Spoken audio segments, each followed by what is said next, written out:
cartas ele coloca as perguntas para que a mulher possa responder o máximo. Tá? A questão é a seguinte: do ponto de vista espírita, o depressivo é auxiliar ou a depressão é de origem genética? No livro a gente reproduz uma pesquisa de um psiquiatra espírita mineiro, Jaider Rodrigues de Paula, que estima que em 65% dos casos de depressão há intercorrência com obsessores. Eu gostaria só de lembrar que, do ponto de vista do meu entendimento da doutrina, o obsessor não é um inimigo. O obsessor é alguém que está realizando algo que não nos favorece por alguma razão, que a gente precisa descobrir qual seja, e normalmente diz respeito a algum tipo de atitude nossa no passado que o prejudicou, e ele se sente no direito de atrapalhar hoje a nossa existência em função disso. Portanto, bem compreendido, o obsessor é um aliado evolutivo. Ele nos obriga a saber pedir perdão, a de alguma forma ressignificar essa relação com o obsessor. Não é alguém a ser repelido, tira esse obsessor da minha frente. Não, é alguém que vai exigir de mim um esforço de compreender a razão pela qual eu estou sendo objeto de uma perseguição. Isso é muito profundo. Senão a gente cai na armadilha do escapismo que outras tradições gostam de dizer: é culpa do diabo, é culpa do obsessor. E a gente nunca assume as nossas responsabilidades na história. Mesmo que haja uma obsessão muito invasiva sobre nós, o ato suicida é uma escolha individual. Nós somos responsáveis por viver ou morrer. Atribuir ao obsessor o poder de determinar que eu me mate é algo que afronta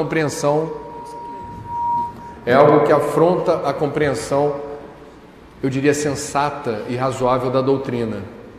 Mais uma vez, Deus não seria soberanamente justo e bom se permitisse um nível de subjugação, que é a expressão que a gente usa, sem o nosso consentimento, sem que a gente abra as portas da nossa consciência para esse tipo de ingerência sobre o nosso livre-arbítrio.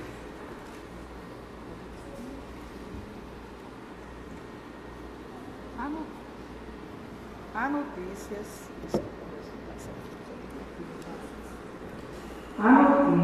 de suicídios entre espíritas? Seria uma incorrência com o conhecimento da doutrina? Há notícias de suicídios entre todas as religiões, todas as tradições e entre aqueles que não professam nenhuma fé ou credo. E aqui eu vou aproveitar a pergunta para lembrar que é um equívoco na casa espírita quando alguém nos procura desejando ajuda e a gente dá doutrina só, a gente pode estar não percebendo a sutileza do momento. Por vezes quem procura a casa espírita está querendo ser ouvido, está querendo desabafar, está querendo uma conversa. E a gente pode falar sobre doutrina sem aquele discurso muito assertivo da catequese. Senta aí que eu vou te explicar rapidinho, lei de causa e efeito, a importância de você fazer as escolhas certas, nós somos espíritos imortais, isso é um crime aos olhos de Deus. Aí começa uma retórica que, em bom português, para alguns casos, não vai ajudar em nada. Então a gente precisa ter consciência da melhor forma de ajudar as pessoas, porque não importa de onde ela veio e qual tradição, credo ela tenha. Naquele momento o que se pede é a mão estendida e o acolhimento.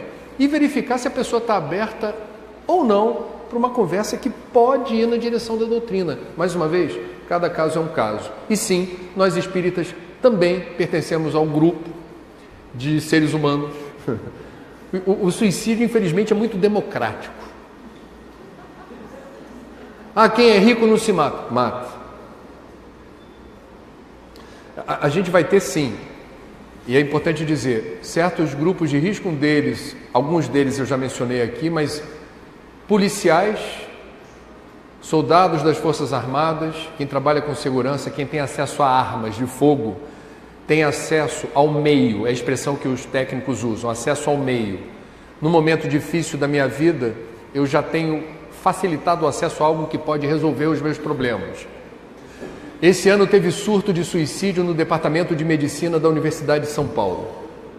Entre médicos, principalmente estudantes naquela fase que estão aprendendo farmacologia, uso de drogas para atenuar sofrimento, você aprende rapidinho a manipular as drogas para, de repente, determinar uma suposta morte indolor. Isso acontece. Acesso aos meios. Tudo isso faz parte. Duas pessoas fizeram questões em relação à adolescência, né? Se referindo àquela série que você falou aqui, mas que o adolescente ele se nega à convivência, ao diálogo, embora que a família tivesse todo esse cuidado que você já falou aqui, na casa, na escola, não é? Isso e aquilo.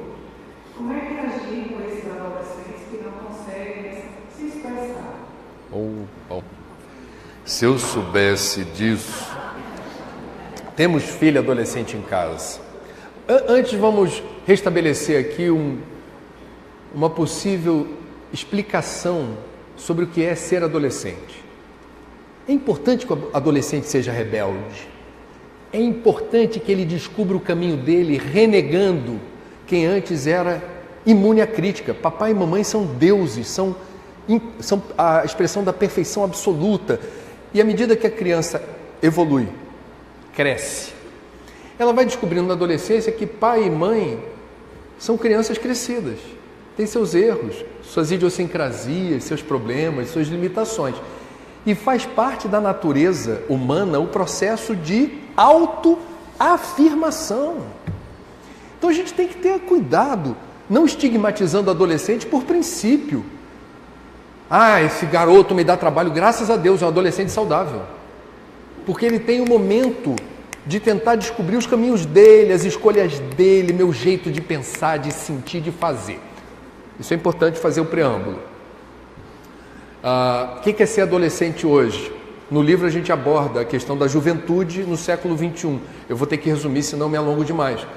Via de regra, eu vou pegar um aspecto importante. Vamos lá. Escolas desinteressantes que constituem fardos. A criança não participa de uma aventura do conhecimento. Participa, em boa parte dos casos, de um massacre, de decoreba, de obrigação, de desencanto com a escola e com os professores. Em boa parte dos casos, não quero generalizar. O Enem, eu já disse aqui qual é a minha opinião. Acesso muito facilitado às drogas, muito facilitado. Pouco tempo de compartilhamento com os pais. Pouco tempo de cumplicidade, de troca de informação com os pais. E um fator novo muito bem explicado por um sociólogo polonês chamado Zygmunt Bauman. Fantástico, desencarnado esse ano. A minha mulher conseguiu assistir uma palestra dele há 2 anos lá no Rio, ficou maravilhada também. Muito lúcido, Bauman sugere que o maior tempo dispensado não apenas por crianças ou adolescentes. Todos nós hoje temos boa parte do nosso tempo aqui, na internet, nas redes sociais, no YouTube, no Google. Mas os mais velhos como eu, tivemos na infância e na adolescência a chance de conviver com grupos e exercitar o convívio, a interação social. Muitas crianças e adolescentes não têm mais o tempo do treino da interação social. São várias horas por dia na interação virtual que tem seus probleminhas. Aqui eu controlo minha rede. Se alguém me chateia, eu deleto, eu tiro da minha convivência. Alguém chato, alguém que fala o que eu não gosto, essa pessoa é expurgada do meu mundo. No mundo real não é assim. Eu vou ter um professor chato, eu vou ter um colega de sala horroroso, eu vou ter alguém que me desafia a saber lidar com a adversidade, a exercitar a paciência, a tolerância. Então, o Bauman sugere A garotada de hoje, daqui a 10, 15 anos, nós teremos uma geração de adultos que a gente vai ter que esperar para ver o que será isso, que são adultos destreinados no âmbito da convivência e da interação sociais. Essa é uma questão também. A questão seguinte é em relação à mediunidade, é uma questão bem complexa, né? A pessoa pergunta que algumas pessoas que possuem mediunidade extensiva, elas cometem atos suicidas, como você já respondeu com todas as duas. Elas são levadas, é a afirmação aqui. E com essas pessoas, as famílias já convivem com essa situação há 10 anos, sem procurar informação e também sem querer. E aí pergunta que recado você daria para essas famílias. Bom. Tem essas pessoas com mediunidade extensiva que são levadas, pelo que diz aqui, a cometer o suicídio. Bom, vamos lá. Não dá para generalizar, eu tenho que ter muito cuidado aqui. A época de Chico Xavier, vocês se lembram da história do Chico, da biografia do Chico? A mãe dele aparecia para ele, a mãe desencarnada, né? E pedia para ele fingir. Não, presta atenção, não quero que você fique toda hora tratando com naturalidade as conversas que você tem comigo ou com seu amiguinho que brinca com você todo dia aqui. Por quê? Porque naquele tempo, médium ia para manicômio, era tratado com eletrochoque, era levado para depósito de gente, era sistematicamente reprimido a não interconectar o plano espiritual, porque é coisa do diabo, do demônio e por aí vai.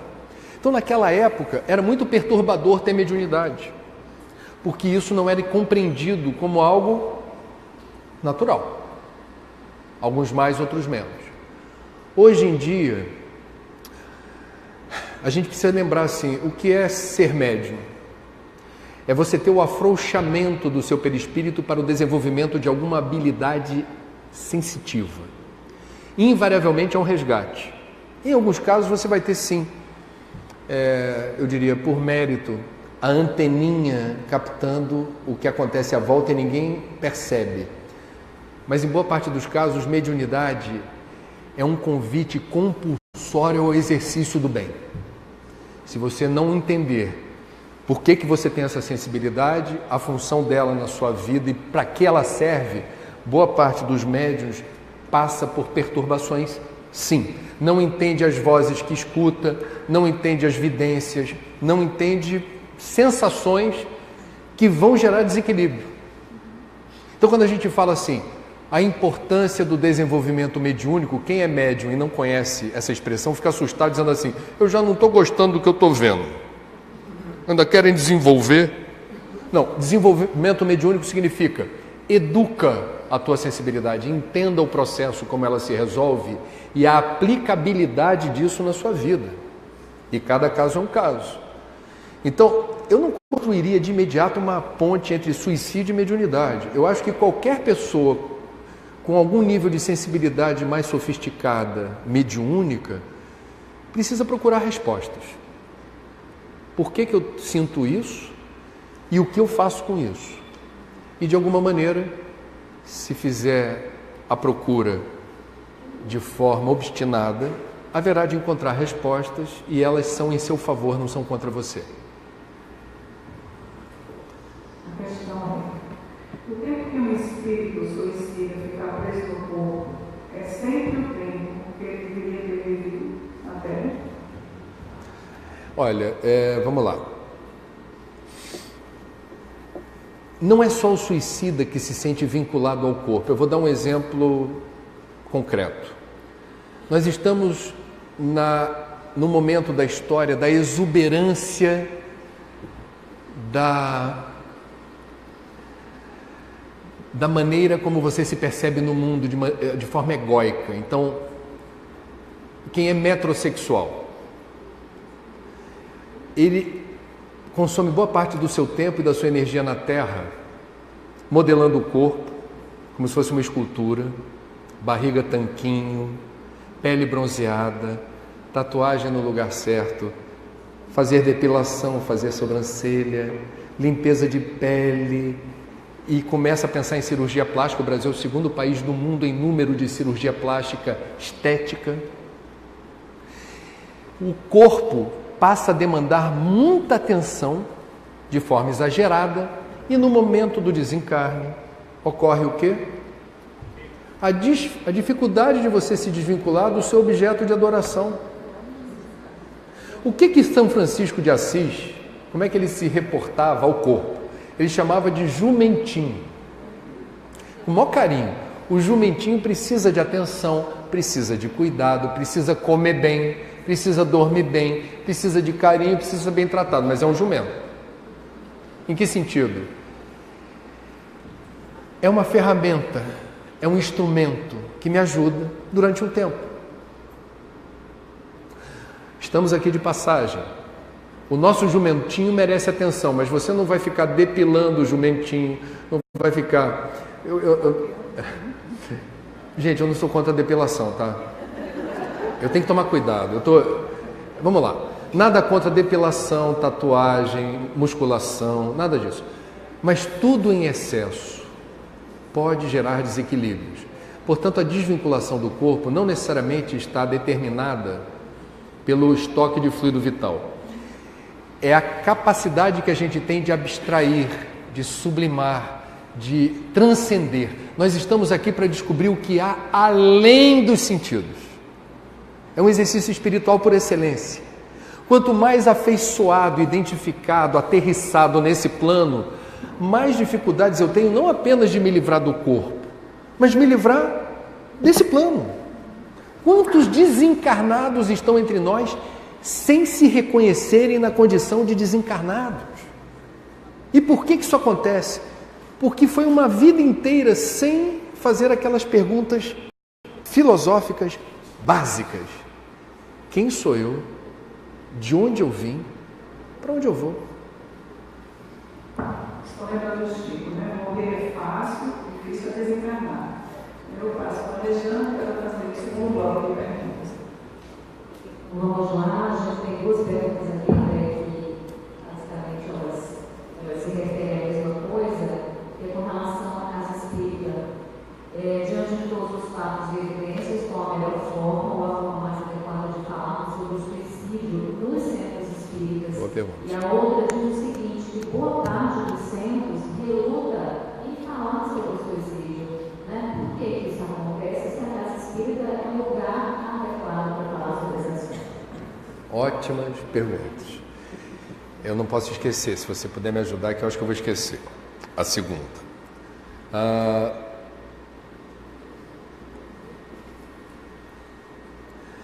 Já assisti a mais de uma palestra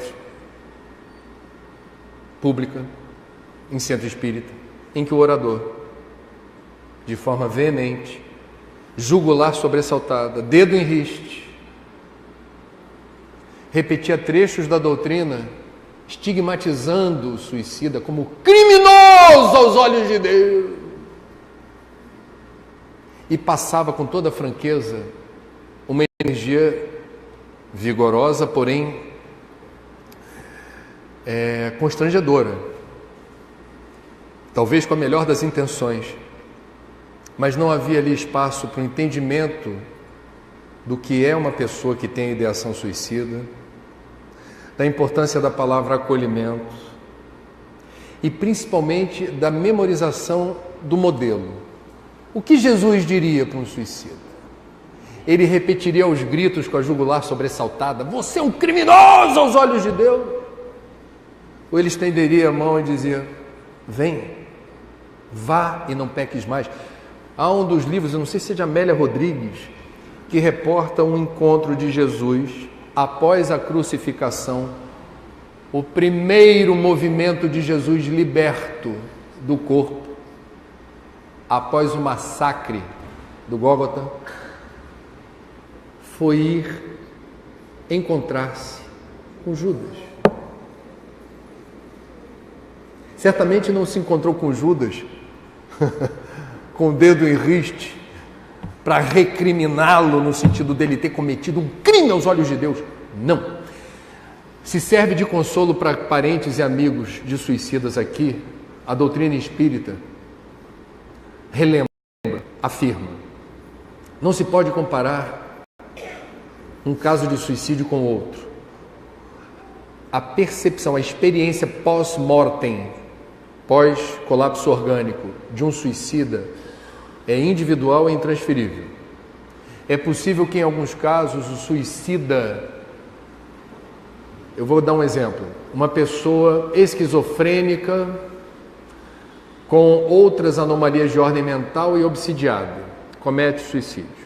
Não é comparável a experiência dela na erraticidade com a de alguém que de forma fria e calculista cansa de viver e diz: agora eu vou. A vida é assunto meu, cansei desse planeta, para o planeta que eu quero descer. Fui. Não é a mesma coisa. Nas reuniões mediúnicas, uma vez eu testemunhei um rapaz, um menino, adolescente de 15 anos, que havia cometido suicídio na casa da mãe. A mãe era separada do pai. E me causou estranheza o fato daquilo não ter acontecido há tanto tempo assim.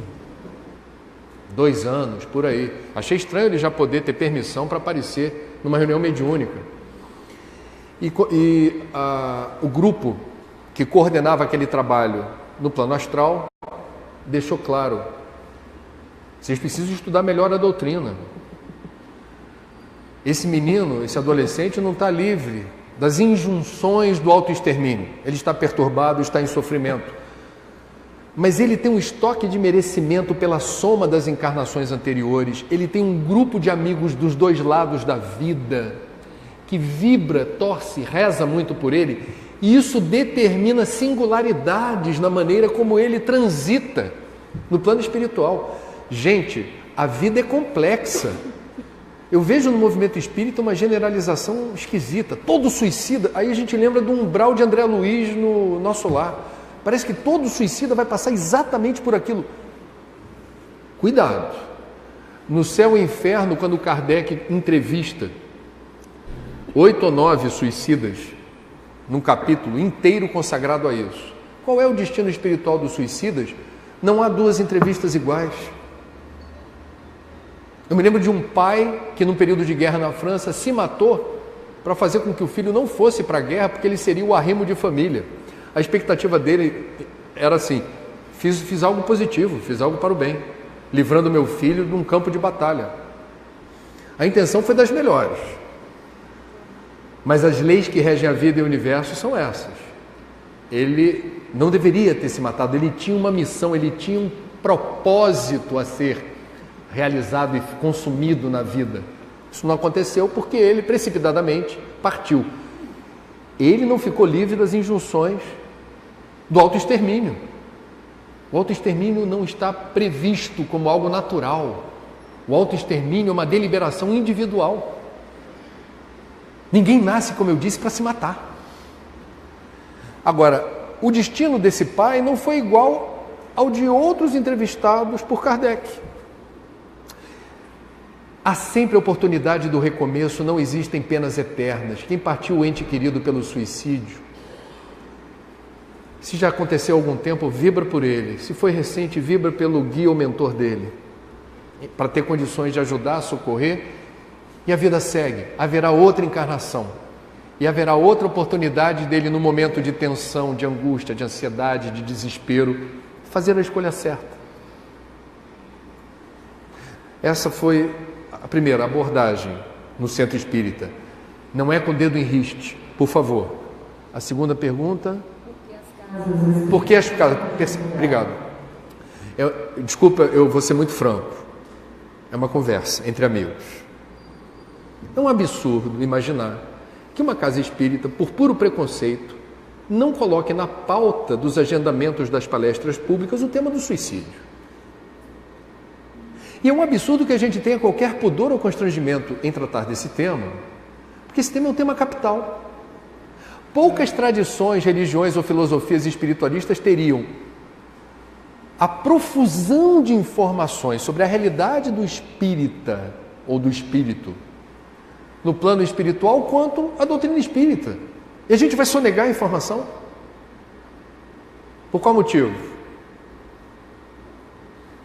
O Consolador Prometido nunca foi tão importante para o Consolador Prometido, o Espiritismo, ser absolutamente claro e objetivo em relação ao que é depressão, o que é suicídio, à luz do Espiritismo. Precisamos nos posicionar. Se isso está acontecendo na Paraíba, me perdoem a franqueza novamente, é um grave equívoco, gravíssimo, porque os suicídios estão acontecendo. E quando a gente passa informação, como eu disse no início da nossa conversa, a gente acelera os mecanismos de prevenção, reduz estatística, reduz risco. Informação salva vidas.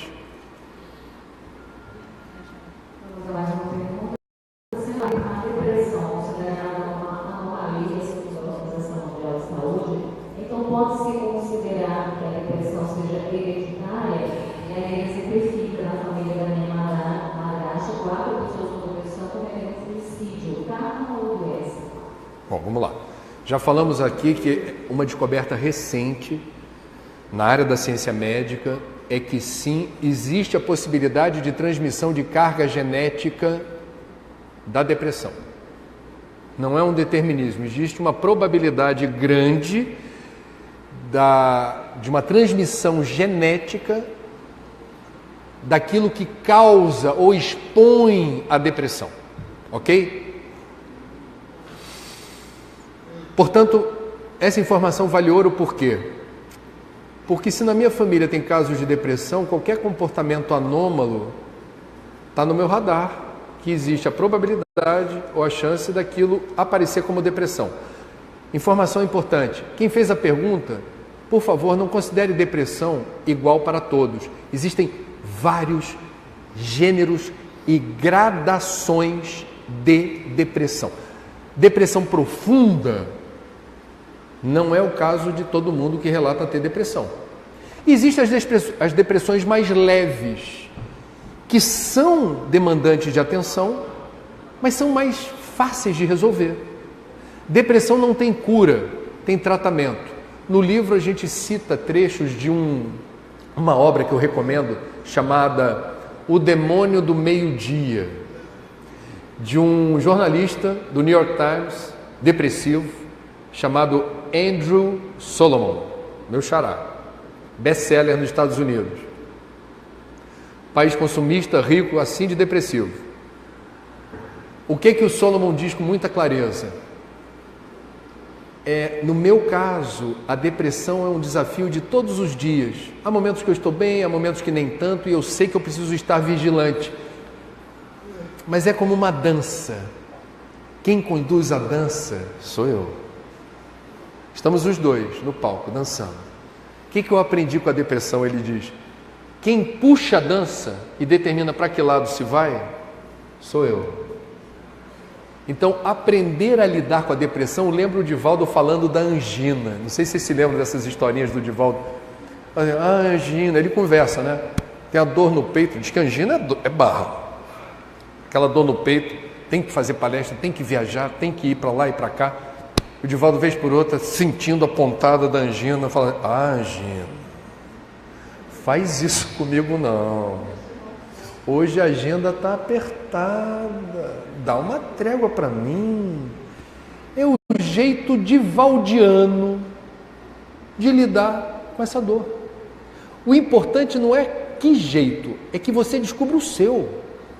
Como é que cada um negocia com episódios de depressão essa parceria? Se não tem cura, tem tratamento, estamos juntos. Preferia não estar perto de você. Já que você está aqui, vamos dançar. Mas eu escolho o ritmo, para que lado se vai e de que jeito a gente rodopia no salão. Isso faz toda a diferença. Só um recadinho aqui, gente, para quem é do ano de Estrada Vermelha, lá da OSP 3319, estacionada na frente da loja de bateria, aqui na frente. A loja vai fechar e colocar grades, então se o dono está aqui, por favor, é até lá para a gente não ficar. Estrada Vermelha, placa OSP 3319, ok? Meu filho é adepto de jogos de internet,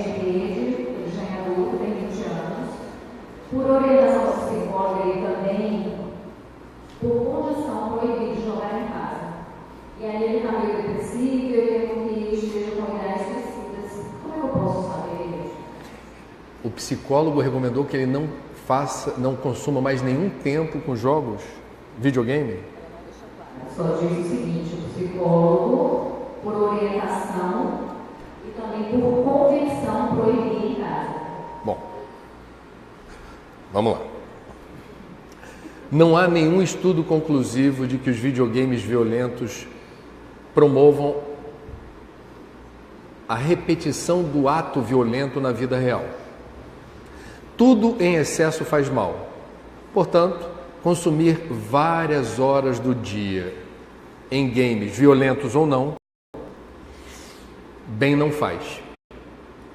Se o psicólogo recomendou isso, eu não tenho nada a dizer, seria irresponsabilidade minha, que nem psicólogo sou, fazer qualquer juízo de valor sobre o que foi recomendado, o que foi dito. Agora, é responsabilidade do psicólogo que vetou jogos oferecer alternativas. Proibir é fácil. Não pode. Não sai de casa. Não jogue. Não quero que durma tarde. Não quero. Ok. Mas eu já construí um hábito. Como é que eu me livro desse hábito tentando equilibrar a minha balança? Eu não estou criticando, eu estou observando. E eu acho que o psicólogo haverá de concordar comigo. Então a gente precisa ser criativo. Proibir é fácil. O difícil é você tentar compensar aquilo que foi proibido com outra coisa que ajude a lidar melhor com a fissura de jogar ou qualquer outra compulsão. A gente precisa ter cuidado, gente, sabe? Ser humano é complexo. Eu sugiro que o psicólogo tenha a informação do feedback.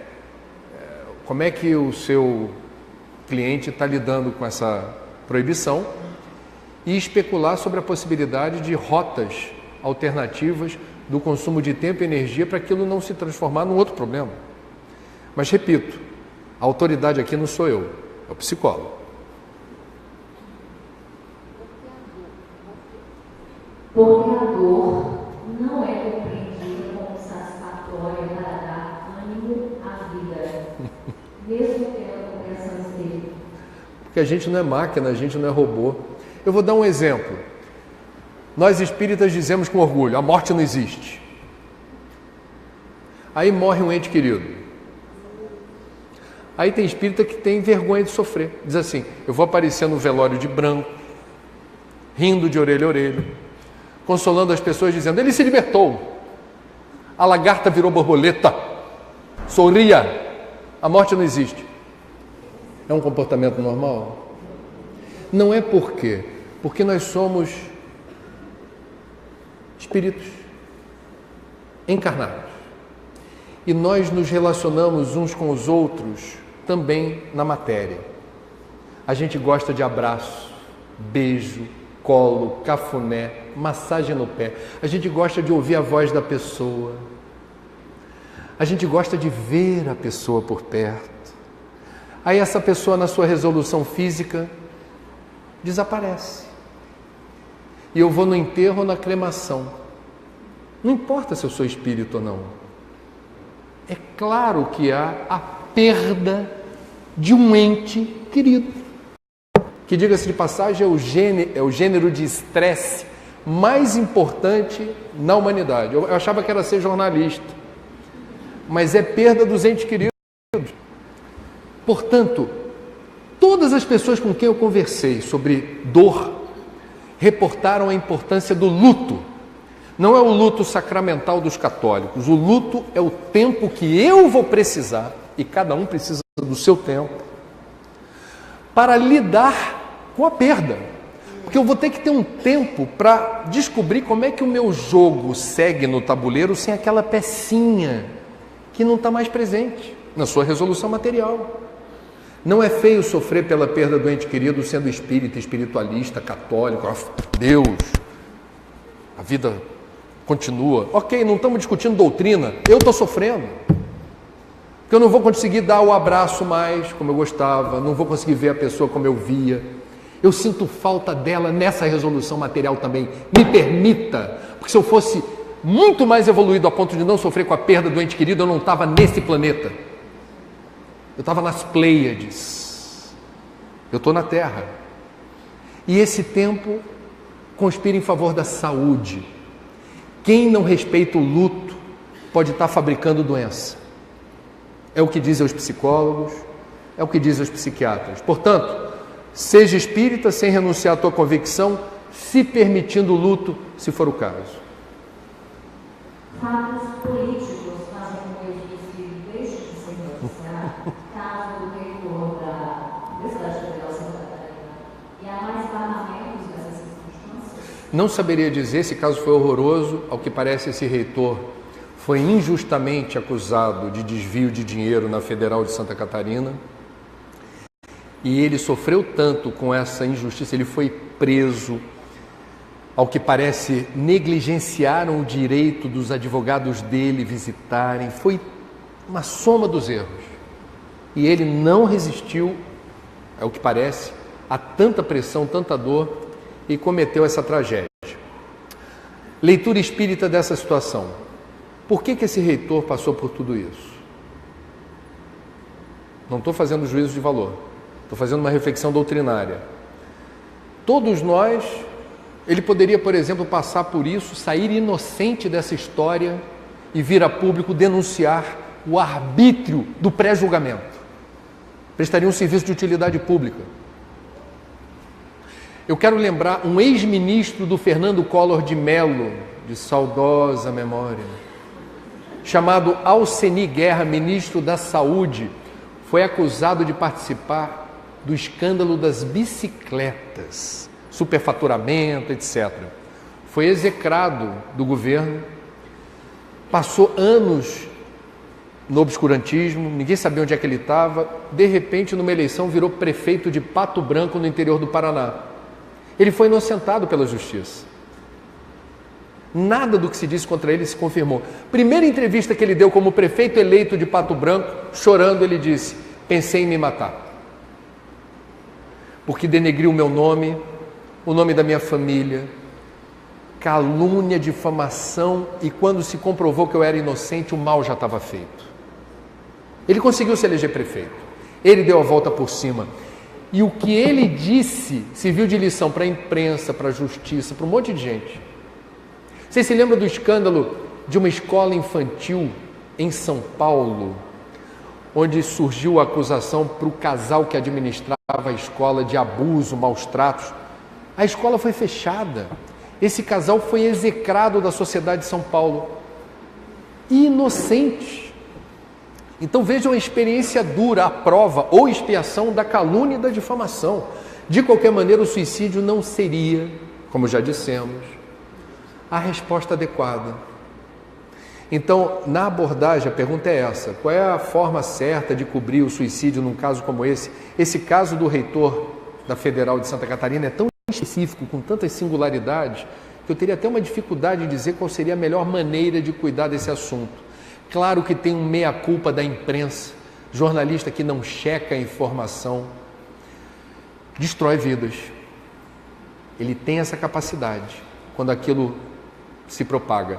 E nas redes sociais, não precisa ser jornalista, quando eu e vocês replicamos sem checar informações que vêm via Face, via Twitter, via Instagram, via e-mail, o que seja, você não checou e replicou, olha que eu estou em redes espíritas, o que repassam de bobagem para mim, com a melhor das intenções. E eu, por vezes, digo, melhor não repassar. É um ato de caridade. Não faça isso. Qual é a influência dos espíritos, dos gestores no processo de surgimento e aprofundamento da depressão? Mais uma vez, se alguém te persegue, persegue por algum motivo.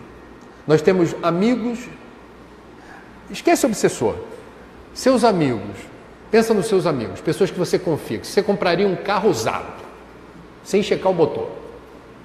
Eu compro. Nós temos redes de amigos. E nós temos também perto de nós pessoas que a gente preferia não ter perto de nós, certo?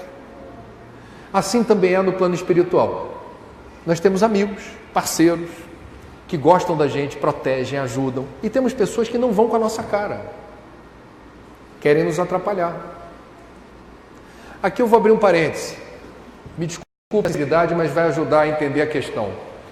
Eu disse para vocês que desde 1999 eu pesquiso o assunto do suicídio. A ideia do livro existe há muitos anos, mas do lado de lá veio a informação: só permitiremos que esse livro seja publicado no momento que tivermos certeza de que você saberá lidar com as situações. Eu não sabia quais eram as situações.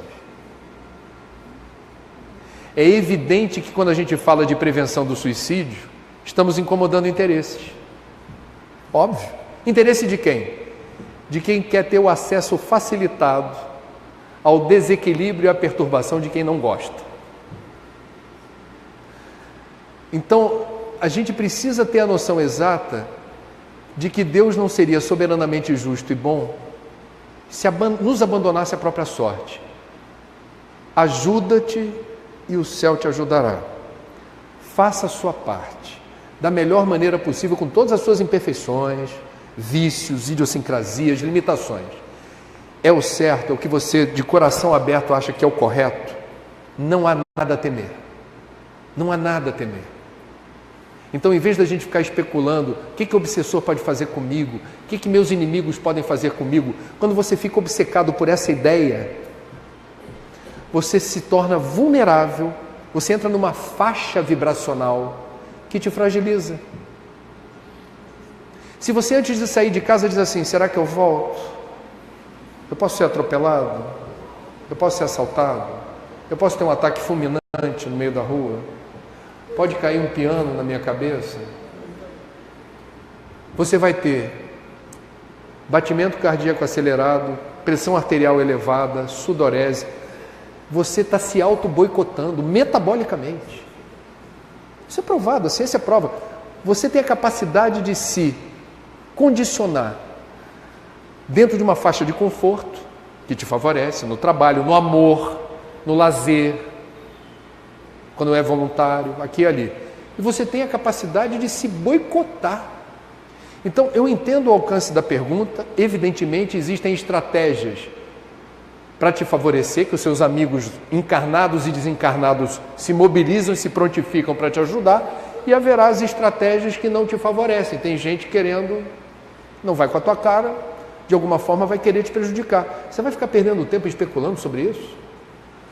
Ajuda-te e o céu te ajudará. Faz o teu bem feito e as coisas se resolvem.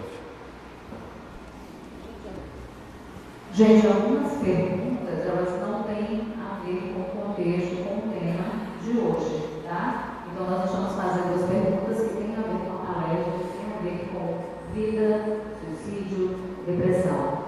E a gente tem aqui uma última pergunta, que a ansiedade pode evoluir na depressão, ela pode ser um fator para o suicídio? Joana de Ângeles diz com toda clareza que nós podemos fabricar a depressão, instalar em nós a depressão. De que maneira? Com a recorrência do pensamento negativo, negativista, pessimista, reducionista, sem esperança, sem luz. Você pode fabricar depressão. Ou situações até engraçadas. A pessoa, por exemplo, fica triste, sinceramente triste. E ela percebe que ao redor dela, quem a vê triste, se prontifica a ajudar. Nossa, está tristinho. Vamos lá que eu te pago hoje o almoço. Aí chega em casa, hoje eu vou fazer uma massagem em você, só para você mudar esse rostinho. Os agrados de quem gosta de você e percebe você borocochô. Olha como a gente corre risco sem saber.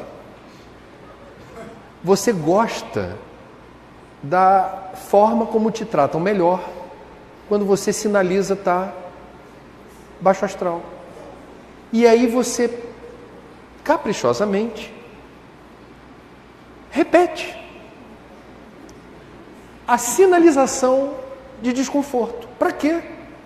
Para ganhar almoço, cafuné, para ganhar abraço, para todo mundo falar bem de você. Vamos ajudar o André. Na linha do tempo, você pode estar, pelo livre-arbítrio, ação da vontade, alterando a bioquímica do seu cérebro. Você se torna uma pessoa triste e melancólica e pode evoluir para depressão. Você tem a capacidade de fabricar depressão. Essa é a razão pela qual os espíritas acham tão importante que uma vez por semana a gente faça o chamado culto do Evangelho no lar. Então você, sendo espírita ou não precisa pegar o Evangelho segundo o Espiritismo, enfim, outras tradições gostam de botar uma aguinha, é bom, o elemento mais neutro do universo, aqui, uma página aberta ao acaso de uma mensagem, um livro de mensagens edificantes, abre ao acaso, mensagens curtas, lê em voz alta, faz uma prece de abertura, abre o Evangelho segundo o Espiritismo ou um livro referencial para a sua tradição, leia a página em voz alta que caiu para você. Se tiver um interlocutor, converse sobre aquela página, o que ela traz de aprendizado. Se estiver sozinho, você pode conversar com você em voz alta. A voz alta é importante, porque é possível que tenham levado para a sua casa alguém que precisa ouvir de um encarnado o que você tem para dizer. O culto não seria para você. Você está sendo ferramenta para fazer chegar uma informação a alguém desencarnado que está tão materializado que precisa ouvir de quem está ali a mensagem. Qual é a capacidade que o culto do Evangelho no lar tem de colocar a gente numa boa sintonia? Se eu não faço aquilo como uma obrigação, receita de bolo, se eu consigo penetrar nos ensinamentos, nas entrelinhas do que está sendo dito por mim, eu estou alterando a psicosfera da minha casa, eu estou removendo detritos mentais, miasmas, formas de pensamento, presentes no ambiente doméstico que eu trouxe do trabalho, trouxe da rua, trouxe naquele dia em que o cara pisou no meu pé num ônibus e doeu, fiquei com aquela nuvenzinha. Quando meu time de futebol perdeu tarde da noite e atrapalhou meu sono. Ernesto Bozano, em um de seus livros, reporta a vidência que um médium teve na casa de um pastor. Muito gente boa o pastor, mas o pastor, ele estava estudando em vários livros e na própria Bíblia como elaborar uma preleção no domingo, inspiradíssima, sobre a ameaça do diabo. Ele foi a bibliografias importantes para tentar descrever da forma mais tenebrosa e sombria possível, para que a plateia compreendesse a ameaça do diabo. Ele tinha que ter a competência de descrevê-lo da forma mais assustadora. E nos estudos dele, ele plasmou formas de pensamento diabólicas que um vidente percebeu acima da poltrona preferida do pastor, com os livros do lado. Ele sentava, lia e plasmava. É como balões de aniversário. Ou história em quadrinho, que tem aquele balãozinho. Fica ali. A invigilância faz com que nós desprezemos a necessidade da profilaxia espiritual do nosso ambiente. Existe um lugar no planeta para você chamar de seu. É a tua casa. Ali você é o que você é. Você faz o que você quiser. Você se veste ou não se veste, como você quiser. É o seu lugar no mundo. Cuida bem dele. É o teu refúgio. É o teu lar. E esse lugar precisa estar não apenas asseado e limpo, com desinfetante, detergente, produto de limpeza. Você pode ter a casa mais limpa do mundo. Um sensitivo pode entrar no parapeito ali. Opa, tem algo errado aqui. Não, mas está limpo, está cheiroso. Estou falando de outra coisa. A outra coisa é a psicosfera da casa. Cuidemos da nossa casa mental em primeiro lugar. Cuidemos do ambiente doméstico, que é a nossa parte mais querida, recorrente, é onde a gente dorme, onde se dá o desprendimento do nosso corpo, é o lugar que tem a sua energia. Cuida bem desse lugar. E lembrar da frase do Cristo, que eu acho que é a mais importante para um seminário sobre prevenção do suicídio e valorização da vida. Vigiai e orai.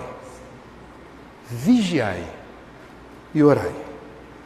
Santo Agostinho, final do dia, recapitula, puxa o extrato. Como é que foi o teu dia? Os bons momentos. Os momentos não tão bons. Que lições você tem? Uma precezinha antes de dormir. Precezinha não é depreciativa não, que normalmente eu, por exemplo, estou esgotado. E às vezes eu falo assim, eu preciso me concentrar em 2 frases com o coração. Em vez de me punir falando uma prece mais longa, que eu não vou ter a sintonia devida, 2 frases ditas com o coração. Senhor meu Deus, obrigado pelo dia de hoje. Protege a todo mundo que está em sofrimento e vela o meu sono. Pronto, consegui dizer isso com o coração. É o que temos para hoje, diante do meu estoque de fluido vital zerado para o dia. Foi com o coração, funcionou. Começa o dia zerado, resetado. Organismo reconfigurado, seu software limpo. É um bom momento para fazer uma prece. É um bom momento para meditação. Autogestão, no século XXI. Muito mais apelos dispersivos e distraídos do que no século XIX de Kardec. Façamos a nossa parte com fé, com coragem e com amor. Tudo vai dar certo. Temos tudo ao nosso alcance para sermos bem-sucedidos nessa encarnação. Quem consumiu um sábado lindo de sol em João Pessoa, neste auditório, compartilhando tempo e energia, tentando refletir sobre essas questões, não é só o certificado de conclusão. É bônus hora empregado na resiliência do nosso espírito e na capacidade de interceder em favor de quem está sofrendo perto de nós. Portanto, se foi a última pergunta, essa é a minha última resposta. Alguém com a mão levantada lá, não sei quais são as regras do jogo. Quando alguém no meio da plateia levanta a mão. Por favor. Tanto faz.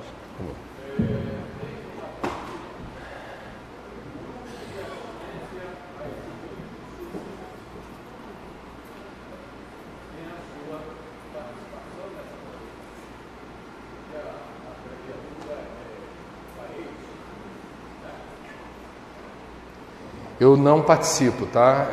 Meu engajamento é com o CVV, Centro de Valorização da Vida. Então, digamos assim, esse trabalho foi maravilhoso, estou muito grato, aprendi bastante. Mas eu compareço a várias casas espíritas de João Pessoa e, infelizmente, ainda não foi colocado em prática uma sugestão dessa apostila que fala para que uma vez por mês, seja feita uma reunião com hora e data determinada, sem necessidade de incorporação, para auxiliar esses espíritos sofredores. Muito obrigado. Está dado o recado. Obrigado. Encerramos? Ou vai ter mais pergunta? Senão a gente começa a entrar naquela... Meus amigos, temos hoje 3 palestras, no meio delas almoço e flash para a Rádio CBN 13h50. Temos os autógrafos para quem quiser. Precisamos, portanto, amorosamente pedir licença para encerrar os trabalhos dessa manhã, lembrando que 100% do que for arrecadado com os livros nos 4 eventos hoje e amanhã em João Pessoa e Campina ficam com a mantenedora do posto CVV de Campina Grande. O CVV é uma entidade filantrópica que realiza, sem nenhuma vinculação política ou religiosa, que realiza desde 1962 um serviço gratuito de apoio emocional e prevenção do suicídio. É mantido pelos próprios voluntários, que recebem em média 1 milhão de ligações por ano. O CVV naturalmente precisa de ajuda porque a demanda é grande. Os direitos autorais dos livros já foram para o CVV, mas direito autoral é 8 a 10% do preço de capa. Aqui, 100% dos valores comprados, obtidos com a venda, vão para o CVV. Então, mais uma vez, obrigado pela atenção, estamos às ordens. 4 horas da tarde, tem palestra pública. Aqui, avisem aos ambientalistas, os ecologistas, os ecochatos, os biodesagradáveis, todos os paraibanos interessados na cidade mais verde do Brasil, incomodados com a especulação imobiliária, com a degradação do Cabo Branco e com outros problemas aqui, É só chegar. 4 horas. 16h30. 4h30 estaremos aqui para falar